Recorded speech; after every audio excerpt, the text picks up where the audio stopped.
ذات عظيم الصفات سميع السمات كبير الشان جليل القدر رفيع الذكر مطاع الأمر جلي البرهان فخيم الاسم عزيز العلم وسيع الحلم كثير الغفران جميل الثناء جزيل العطاء مجيب الدعاء عميم الإحسان سريع الحساب شديد العقاب أليم العذاب عزيز السلطان وأشهد أن لا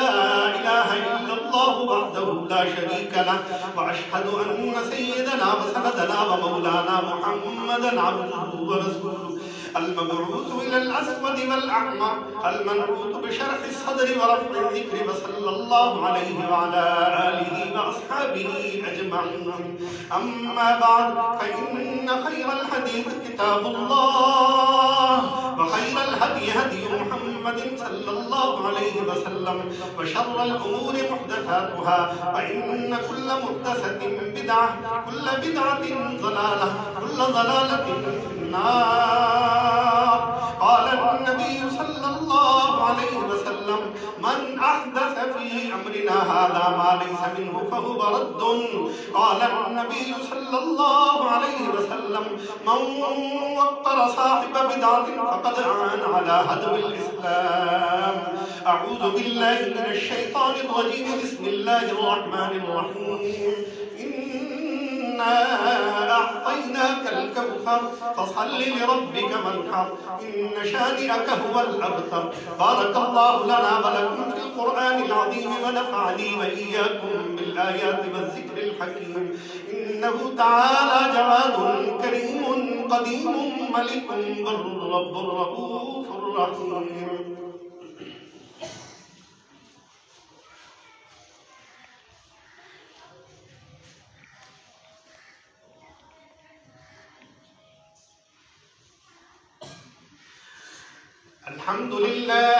الحمد لله نحمده ونستعينه ونستغفره ونؤمن به ونتوكل عليه ونعوذ بالله من شرور أنفسنا ومن سيئات أعمالنا من يهده الله فلا مضل له ومن يضلل فلا هادي له ونشهد أن لا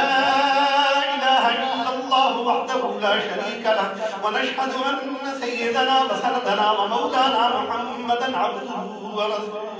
أرسله بالحق بشيرا ونذيرا بين يدي الساعة من يطع الله ورسوله فقد رشد واهتدى ومن يعص الله ورسوله فإنه لا يضر إلا نفسه ولا يضر الله شيئا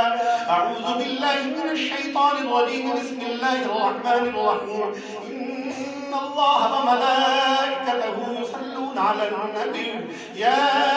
أيها الذين آمنوا صلوا عليه وسلموا تسليما اللهم صل على محمد وعلى آل محمد كما صليت على إبراهيم وعلى آل إبراهيم إنك حميد مجيد اللهم بارك على محمد وعلى آل محمد كما باركت على إبراهيم وعلى آل إبراهيم إنك حميد مجيد اللهم أيد الإسلام والمسلمين اللهم أعز الإسلام والمسلمين اللهم انصر من نصر دين محمد صلى الله عليه وسلم واجعلنا منهم واخذل من خذل دين محمد صلى الله عليه وسلم اللهم لا تجعلنا منهم اللهم شتت شملهم باعد بينهم فرق جمعهم زلزل أقدامهم أولئك هم أعداء وحدتك أعداء سنة نبيك محمد صلى الله عليه وسلم أعداء أمة نبيك محمد صلى الله عليه وسلم أولئك هم الكفرة الفجرة اللهم إنا نجعلك في نحورهم ونعوذ بك من شرورهم لا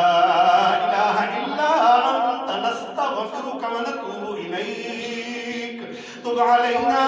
إنك أنت التواب الرحيم قال النبي صلى الله عليه وسلم أصحابي كالنجوم بأي بأيهم اقتديتم اهتديتم؟ قال النبي صلى الله عليه وسلم: عليكم بسنتي وسنة الخلفاء الراشدين المهديين. قال النبي صلى الله عليه وسلم: اقتدوا من بعدي بالذين أبي بكر وعمر. قال النبي صلى الله عليه وسلم: أرحم أمتي بأمتي أبو بكر، وأشدهم في أمر الله عمر، وأصدقهم حياء عثمان، وأقضاهم علي، وفاطمة سيدة نساء أهل الجنة، والحسن والحسين سيدا شباب أهل الجنة، وحمزة أسد الله وأسد رسوله. اللهم اغفر للعباس وولده مغفرة ظاهرة وباطنة لا تغادر ذنبا. الله في أصحابي لا تتخذوهم من بعدي غرضا،